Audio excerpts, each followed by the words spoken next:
Guys, so Chilaquiles lesson 1.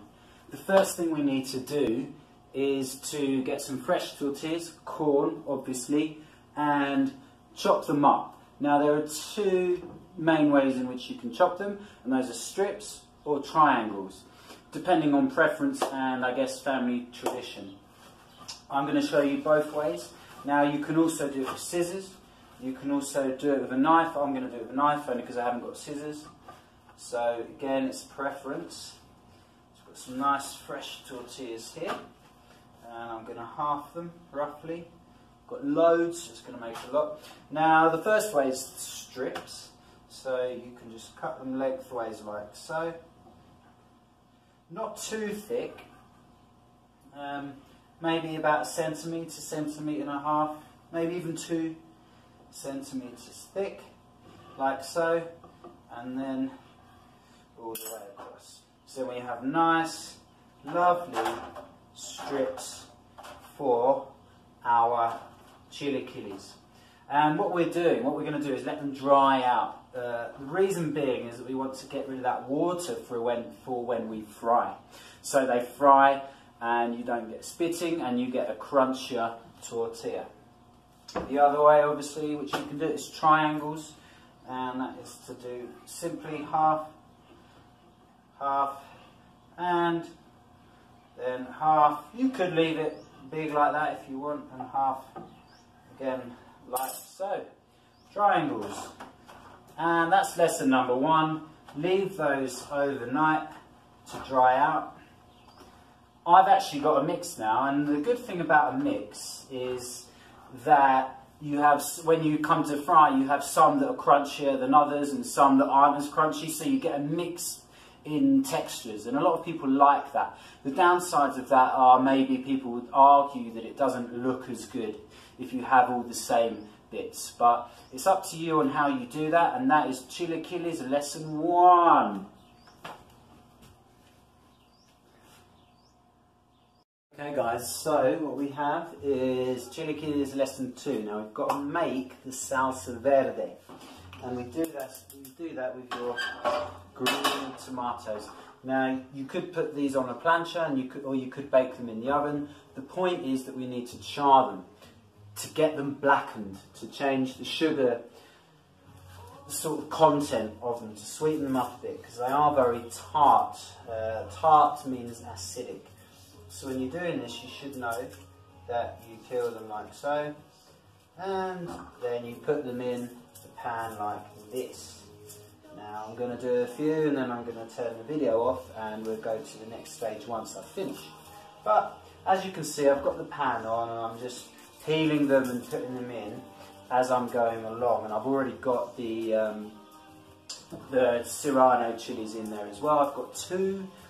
I like it spicy. You can put 1, you can put half, you can put 3, you can put none.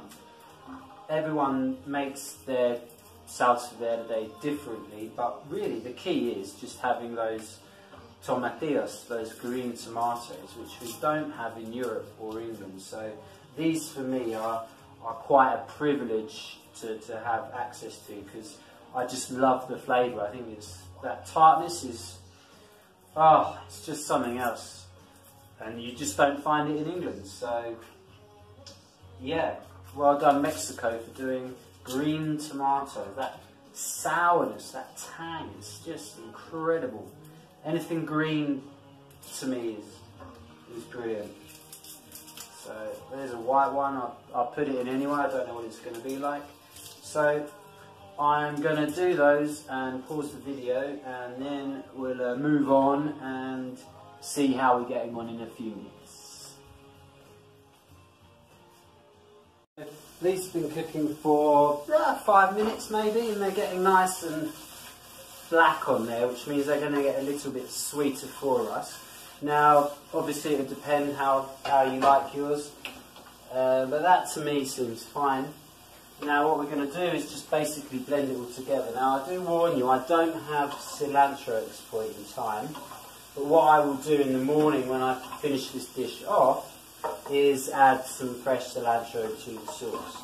So all you really need to do now is blend this up. Now I'm a bit scared because it has got 2 chilies in, so I think it will be hot, especially for someone like me, not from Mexico. But us English guys, we can take it. So that's going to go on there. Give it a blend, lid on, whole stir.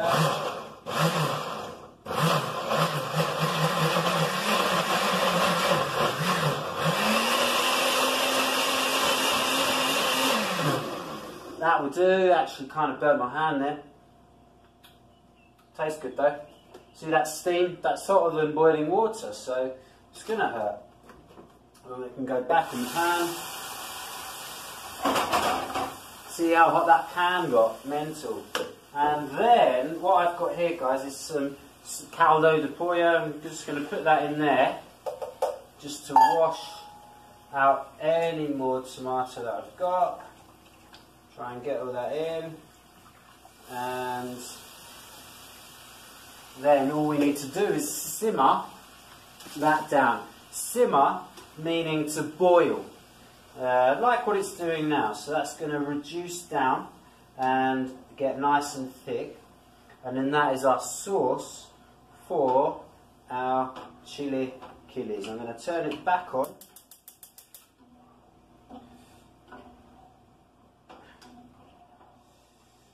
And let's see how we go. Smells good. It smells spicy, that, so I reckon only put 1 in. The lady in the shop told me 2, but I just think she wanted to sell more chilies, to be honest. Chilaquiles phase 3. We've dried our tortillas. They're still a little bit damp, but it's alright. And I've been heating oil in here. You can see the steam, the smoke, sorry, start to come off. So that's a little bit too hot right now. Remember, never fill it more than halfway. So you can't see, I've actually run out of oil, so I've not got that much. And when you put your chilaquiles in, they should start bubbling straight away. And if they don't, then your oil's not hot enough. So the best way to test is just to dip it in, and if it bubbles around the tortilla, then it's fine. So we've got those in. I'm not putting too much in at the same time, mainly because I've only got that much oil in the pan, but you want about that much really. We call that cooking in batches. So they're in there, they're getting crispy.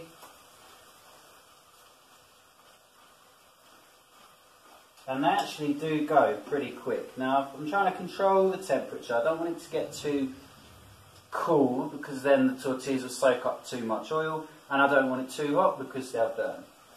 But I'm feeling them with the tongs, and I can feel them when they become crunchy. So when they do, I'm just going to take them out and place them on some greaseproof paper, or you can put them on kitchen roll. And they're going to be nice and crunchy. Now, again, it's a preference thing. You might want to cook them longer. And obviously as well, if you've got different sizes, then they will cook for a longer amount of time. So you should have like a variation of crunch and softness and things like that. So that's those, and I'm taking them out with the tongs. You can use a slotted spoon, a spatula would work fine. Whatever you're comfortable with really, but something that will let the oil drain back into the pan. And I'm going to do another little batch. I can't do all of these today because I've not got enough oil. Maybe I'll just have chilaquiles like for breakfast, lunch and dinner. Let's see what happens. So again, you can hear that sizzling away. I'm thinking about getting the camera down, but I won't. But yeah, basically that's the next bit of your job, and then I'll show you piling up the dish really.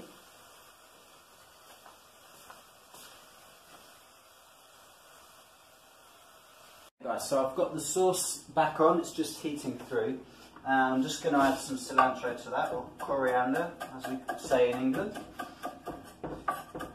I'm adding it now because I didn't have it yesterday, but the good thing about adding it later is that it's it will make it more fresh. So that's going to go in. That's bubbling away there. And whilst it's doing that, get a spoon. Where's my spoon? Give it a good old stir.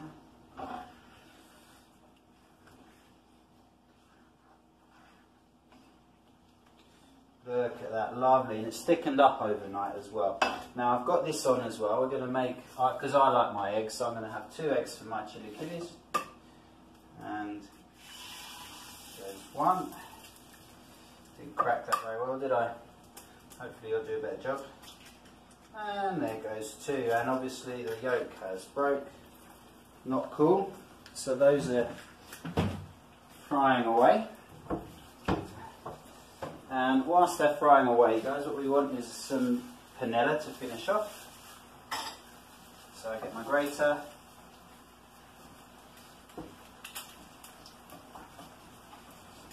Not very good for panela. This is more of a parmesan grater, but obviously you can crumble that up too. There that is, lovely. Nice and fresh. And the other thing is to get the cream ready.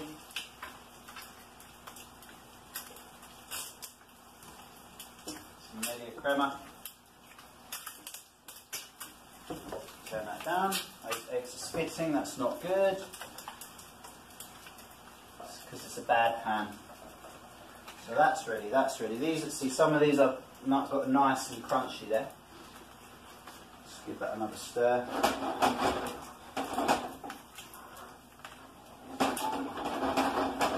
Don't forget to check for seasoning, guys. Oh wow, that's really picosa. And I'm just going to put some salt on my chilaquiles as well, on the tortillas, because I'm a salt maniac. And let's start assembling the plate. So chilaquiles on. This is the first time I've ever made chilaquiles, by the way. And we can get the sauce. Obviously you can have beans as a side if you want. Now that sauce is a little bit, could be a bit more runny, so I'm going to put some water in from the garrafon. Also cool it down a little bit. And that, I'm just going to whack over there. Lovely. I think it could be more saucy, to be honest, because then the chilaquiles will soak it all up. There we go. And then obviously to finish, my eggs that are not doing too well, but there you go. I like a runny yolk, so we'll leave that to cook a bit. Turn back up. I probably should have got this cooking before I started the video. But there you go. Turn it over. Turn it over. Don't get oil in your eye, that's a bad idea. Right, that'll do. Drain those off. Whack them on. Whack them on there. And finish with your panela. And your cream. So let's go with the cream. And there we have, ladies and gentlemen,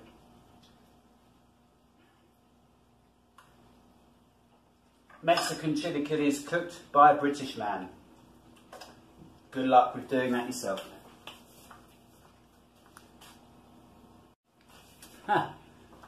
Sorry guys, I didn't show you the plate, I thought it was in the camera. And there you have chilaquiles complete with 2 eggs. Obviously you can have beans on the side, I hope you can see that. Zoom it back in and out, there it is there. And I'm going to have breakfast.